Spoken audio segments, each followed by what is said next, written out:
दोस्तों, टाटा स्टील की बात करें तो यहाँ पे कंपनी ने वो खबर दे दी है हमें जिसका काफ़ी समय से इंतजार था। यानी क्वार्टर फोर की रिजल्ट की डेट हमारे सामने आ चुकी है। साथ में कंपनी ने डिविडेंड देने की भी बात कही है। यानी आप देख सकते हो कि यहाँ पे अब डिविडेंड का संभावना भी बनेगी। कितना डिविडेंड मिलेगा उसको भी समझने की कोशिश करेंगे। वैसे तो टाटा स्टील टाटा ग्रुप की सबसे पुरानी कंपनी है। यानी ब्रिटिश काल में ये कंपनी बनी थी और तब से लेके विश्व के काफ़ी देशों में कंपनी का बहुत ही शानदार कामकाज है। और कंपनी धीरे धीरे ग्रीन स्टील की तरफ बढ़ रही है आगे। तो जो पॉल्यूशन है उसको कम करने की कोशिश की जा रही है और बिजनेस तो काफ़ी अच्छा है, लेकिन दबाव में है कुछ ग्लोबल रीजन की वजह से भी। लेकिन अब उसके रास्ते निकाले, जैसे कि यूके का जो इनका बिजनेस था वो पूरी तरह से जो ब्लास्ट फर्नेस का बिजनेस कंपनी ने बंद कर दिया। यूके सरकार ने सपोर्ट किया, जिससे अब वहाँ पे ग्रीन स्टील का निर्माण शुरू हो गया है। नीदरलैंड के प्लांट में ग्रीन स्टील बन रहा है। तो इस तरह से बहुत सारे फैसले किए गए। अब ऐसे में टाटा स्टील में क्या संभावना है, क्योंकि स्टॉक तो काफ़ी करेक्ट भी हो चुका है, निचले लेवल पे है।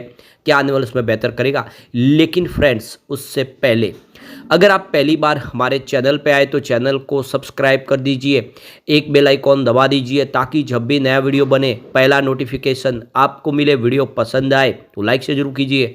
चलो फ्रेंड्स, वीडियो स्टार्ट करते हैं। मैं हूँ आपका दोस्त SB दवे और हमारे अपने चैनल ऑनलाइन कमाई में आपका बहुत बहुत स्वागत है। तो सबसे पहले टाटा स्टील के कारोबार की बात करें तो 145 पर स्टॉक आपको ट्रेड करता हुआ दिखाई देगा, जहाँ पे 0.71% की तेजी है। तो इस समय इंट्राडे का जो हाई है उसी के आसपास स्टॉक ट्रेड कर रहा है, काफ़ी बेहतर करता हुआ दिखाई देगा क्योंकि 142 स्टॉक फिर ऊपर आए। और यहाँ पे इसकी परफॉर्मेंस अगर हम देखें तो 3 मंथ का जो हाई है 160 का है और 1 ईयर का हाई इसका 184 का है और यही इसका 5 ईयर का हाई भी है। यानी 184 तक स्टॉक गया था। उसके बाद में जैसे बाजार में गिरावट का माहौल बना, स्टॉक भी नीचे है, उतना कोई ज़्यादा गिरा भी नहीं। देख सकते हो कि जैसे से बाजार देख सकते हो कि 86,000 के लेवल पे पहुंचा, सेंसेक्स वहाँ से काफ़ी नीचे है। तो यहाँ पे भी थोड़ी सी गिरावट तो जरूर हुई है। 3 मंथ का लो इसका 125 का है और 1 ईयर का लो 122 का है। निचले लेवल से स्टॉक काफ़ी रिकवर भी हुआ है। 3 ईयर का लो इसका 82 रुपीज़ के आसपास है, लेकिन जो 5 ईयर का लो मात्र 26 रुपीज़ है। तो एक मल्टीबैगर साबित हुआ पिछले 5 सालों में कोविड काल के बाद। अब यहाँ पे जो बड़ी अपडेट निकल के आ रही है, कंपनी ने जो एक्सचेंज को जानकारी दी है, कंपनी ने अपने क्वार्टर फोर की तैयारी कर ली है। तो यहाँ पे कंपनी की बोर्ड ऑफ डायरेक्टर की मीटिंग होने जा रही है और ये 12 मई 2025 को मंडे को होने जा रही है। और इस मीटिंग के दौरान कंपनी अपने क्वार्टर फोर के रिजल्ट को डिक्लेयर करेगी और साथ में पूरे साल का रिजल्ट भी कंपनी हमारे सामने लेकर आएगी। इसके अलावा कंपनी यहाँ पे देख सकते हो कि डिविडेंड भी देगी। यानी जो डिविडेंड यहाँ पे फैसला होगा, शेयर होल्डर की रजामंदी ली जाएगी, उस डिविडेंड को दिया जाएगा। यानी जून महीने में हर साल कंपनी डिविडेंड देती है, तो इस बार भी डिविडेंड का ऐलान कंपनी ने कर दिया है इस नोटिस के दौरान। यानी कंपनी डिविडेंड देने जा रही है। इसके अलावा जो बड़ी अपडेट ये भी है कि इनसाइडर ट्रेडिंग के लिए ट्रेडिंग विंडो क्लोज है 1 अप्रैल 2025 से। तो वो ट्रेडिंग विंडो जो अब खुलेगी, ट्रेडिंग विंडो रिजल्ट डिक्लेयर होने के 48 घंटे के बाद। यानी आप देख सकते हो कि ये बुधवार के दिन यानी 14 मई को आप देख सकते हो ट्रेडिंग विंडो खुलेगी और फिर जो प्रमोटर ग्रुप से हो या फिर बोर्ड के मेंबर्स है या फिर एम्प्लॉयज है, वो सारे ट्रेडिंग कर पाएंगे। अब डिविडेंड की क्या संभावना बनेगी, तो आप देख सकते हो कि 21 जून 2024 को पिछले साल 3.60 रुपीज़ का डिविडेंड दिया था, फाइनल डिविडेंड था कंपनी की तरफ से। और ये देख सकते हो 22 जून 2023 की बात करो 3.60 रुपीज़ का ही फाइनल डिविडेंड दिया, यानी 3.5 रुपये के आसपास। लेकिन 15 जून को 12.75 रुपीज़ का ज़बरदस्त डिविडेंड दिया था। जैसे कंपनी का प्रॉफिट था उस हिसाब से अच्छा डिविडेंड मिला। 15 जून 2022 में 51 रुपीज़ का फाइनल डिविडेंड दिया। यानी आप देख सकते हो कि कंपनी ने जून महीने में बहुत ही बेहतर और ज़बरदस्त डिविडेंड दिया है। और इस तरह से अगर आप देखें तो 2021 में भी 6.25 रुपीज़ का फाइनल डिविडेंड और जून 2021 में भी 25 रुपीज़ का फाइनल डिविडेंड। यानी जून में 2021 में 2 बार, 2022 में भी 2 बार। और सबसे जो बेहतर डिविडेंड मिला है वो मिला है, देख सकते हो कि जून महीने में। एक बात आपको ये भी ध्यान रखना चाहिए कि ये जो प्राइस है ये स्प्लिट के पहले की प्राइस थी। उस समय स्टॉक 1000 रुपीज़ के आसपास ट्रेड कर रहा था। उस हिसाब से आपको 51 रुपये का डिविडेंड मिलता हुआ दिखाई देगा। ये आपको गौर करना है। अब स्टॉक स्प्लिट हो चुका है और ऐसे में ये जो डिविडेंड है वो भी स्प्लिट होकर ही आएगा। आपके पास शेयर बढ़ गए हैं, ये भी आपको ध्यान रखना है। अब रही बात रिजल्ट की क्या संभावना बनेगी, तो हम पिछले कुछ रिजल्ट को देखें। यहाँ पे अगर हम बात करें क्वार्टर 3 की, तो रिवेन्यू 53,499 करोड़ के आसपास था और सितंबर क्वार्टर में ये 54,106 करोड़ के आसपास था, यानी क्वार्टर ऑन क्वार्टर बेसिस पे रिवेन्यू कम हुआ था। और बात करें दिसंबर 2023 की तो 55,029 करोड़ का रिवेन्यू था, तो ईयर ऑन बेसिस पे भी रिवेन्यू कम हुआ है। अब बात करें खर्च की तो 47,871 करोड़ का खर्च था दिसंबर क्वार्टर में, जो सितंबर में 47,789 करोड़ के आसपास था। तो खर्च बढ़ा है क्वार्टर ऑन क्वार्टर बेसिस पे। और दिसंबर की बात करें 2023 की तो ये 49,382 करोड़ के आसपास था, उस हिसाब से खर्च कम हुआ है।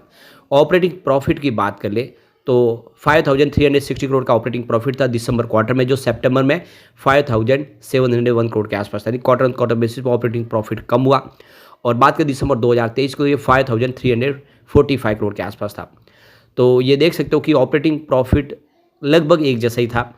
अब यहाँ पे ऑपरेटिंग प्रॉफिट मार्जिन की बात करूँ 10% के आसपास दिसंबर में, जो सितंबर क्वार्टर में 11% के आसपास था, और दिसंबर 2023 में फिर से 10% के आसपास था। अदर इनकम की बात करें तो 268 करोड़ की अदर इनकम थी, देख सकते हो कि क्वार्टर 3 में, और क्वार्टर 2 में 617 करोड़ की ज़बरदस्त अदर इनकम मिली थी। और 2023 की बात करें तो अदर इनकम 301 करोड़ के आसपास थी, यानी अदर इनकम बड़ी थी क्वार्टर 2 में।